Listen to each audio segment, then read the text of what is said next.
جاہل لوگوں سے کام ملاؤ ورنہ وہ تجھے بھی جاہل بنا دیں گے۔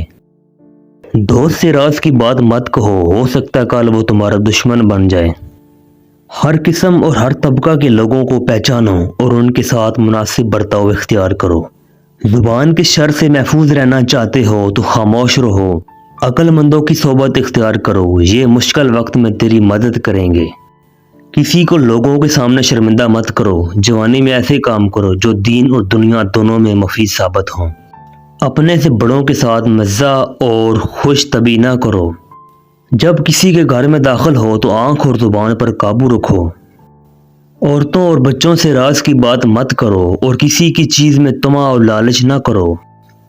سچ بات کو مت چھپاؤ اور جھوٹ مت بولو۔ صحت اللہ کی بہت بڑی نعمت ہے اور مہمان کی اپنی حیثیت کے مطابق ضرور خدمت کرو۔ گندی اور آوارہ عورتوں کو گھروں کی زینت بنانا نسلوں کی تباہی ہے۔